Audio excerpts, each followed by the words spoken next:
Manchester United taking on Copenhagen on Monday. This is the quarter-final stage of the Europa League. So looking forward to this and expecting a lot more from Manchester United in this coming game. Now, we both got through fairly simple in our previous games. They won 3-0 in their game, and Manchester United had already pretty much secured qualification to this round. But the difference in contrast is obviously for them, they finished miles behind in the title race, so they are nowhere near the best team in Denmark, and Manchester United obviously finished third. I think they were 14 points behind in the Denmark League, behind Midtjylland, who Manchester United will know all too well. Rashford getting his first 2 goals against Midtjylland, and although these could cause a problem for Manchester United, you would think on paper that this is a game that Manchester United should be okay to win. But the problem is that this game is only over one game now, which I think gives the smaller opposition a better chance of qualifying for the next round, because in a one-off game like the FA Cup, you can have a shock result, and this tournament is being played in Germany now, so it's on a neutral ground. One-off game, as I say. If it was home and away, you'd expect Manchester United to roll these over, certainly at Old Trafford, with a full-strength team out there. That game, the previous game, so many changes and just not enough quality in that final third for me, for Manchester United to beat Lusk by a convincing scoreline. You see when the likes of Pogba and Martial come onto the pitch, it's different class. You're bringing on way better class than you've had on the pitch previous. And Manchester United have obviously got to get a good starting lineup out in this game, and it's going to be interesting to see what starting lineup Solskjaer does go for in this game, to know whether he's going to take this seriously. The reports are that he does want to take this competition seriously and get his first trophy as Manchester United manager, which it's only 3 more games. The only problem for Manchester United is, although it's only 3 more games between now and winning the competition, it's going to affect Manchester United's Premier League season next year dramatically, because we're going to probably be 2 or 3 games behind the other teams in the Premier League in terms of games, and they could be 6-9 points ahead of Manchester United, and we really need a fast start in the Premier League this season. We can't afford to fuck around and end up miles behind. I mean, this season just finished in the Premier League. We were so fucking far behind at the start of the season, which just gave Manchester United an uphill task of even finishing in a Champions League spot. And the second half, pretty much after January's form, was so good for Manchester United that we managed to do it. If it hadn't been so good, we would never have stood any chance. If it had been average, we would never have stood any chance of getting in that Champions League spot. We only really scraped it on the last day of the season. So that is going to be a problem. But I still want Manchester United to go out and win this. It's a major European competition. It's the second biggest club European competition that Manchester United can participate in, or any European team can participate in. And although it's in the last 10 years or so, it's been seen as a bit of a Mickey Mouse competition, but it's not easy to win. You look at a lot of English teams have not won this competition.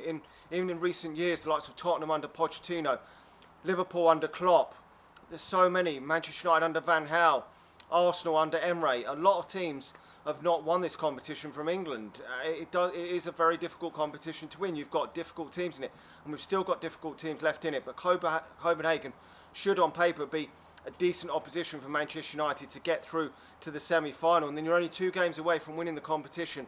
But that's when the opposition's going to really step up. We're going to probably end up playing the likes of Sevilla and Inter Milan after this game if we get through, and they're going to be really difficult opposition for Manchester United.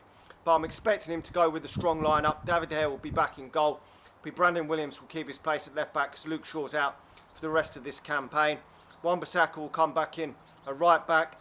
I heard that there was rumours that there was a problem with Lindelof, but I would expect him to be fit for this game and come back in alongside Maguire. Will be the main 3 in midfield. Bruno Fernandes will come back in. Didn't feature in the last game against Lusk at all.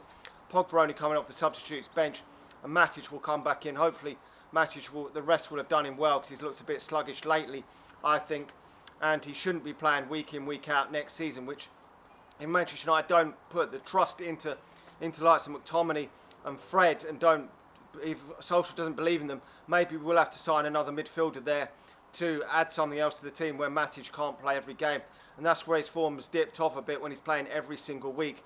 The front 3 picks itself, to be honest, Greenwood, Marshall and Rashford, it's got to be them 3. I mean, the drop-off, as I've said in previous games, between them players when they're not playing is absolutely huge. I mean, you look at Greenwood and James, the drop-off when you put James in is absolutely shocking to me.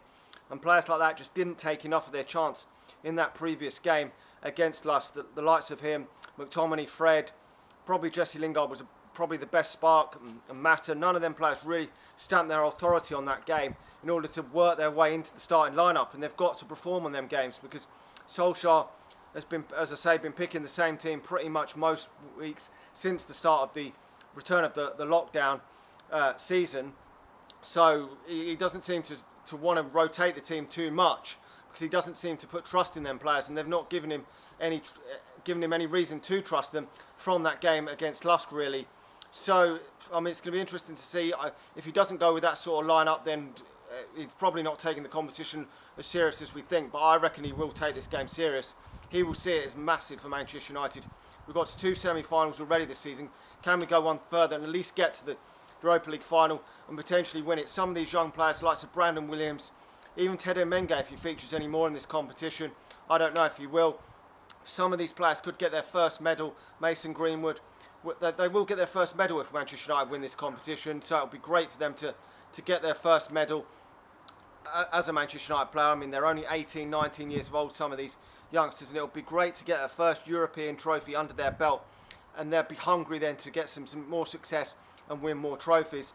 As I said, with Copenhagen, they're not the best of sides. They've got former Manchester United player Varela apparently in their team, I didn't know, who played for Manchester United under Louis van Gaal. But as I say, I think they're 14 points behind Midtjylland in the league. They're not the strongest of opposition, but you don't really get that in this competition sometimes at this stage. Although Manchester United should have gone out, was it Celta Vigo or someone to get in under Jose Mourinho, I think it was, where we were moments away. I know there was a couple of hairy games in that knockout stage under Jose Mourinho, and we didn't always play the strongest of teams in that. St Etienne we played some teams that Manchester United should have beaten convincingly in that knockout stage of the Europa League under Jose Mourinho, and we only just scraped through them games. But this team is a better team on paper than that team. It definitely is. Manchester United got a better starting lineup than they had under Jose Mourinho when we won the competition, but I think the teams in the semi-final and final are going to be stronger opposition than we played under Jose Mourinho, so we're going to really have to be at it. But I think Manchester United are going to win it. I'm going to go for Manchester United winning this game 2-0. Let me know your thoughts. I'm going to go for a Rashford and Greenwood strike in this game. Let me know your thoughts. Do you think we should take this game seriously? Do you think Manchester United will take this game seriously? I believe we will. Share the video if you're watching this on Facebook. Like it if you're watching it on YouTube. And if you're not watching it on YouTube, head over there and subscribe to All Things Man United on YouTube. And I'll talk to you all again soon. See ya.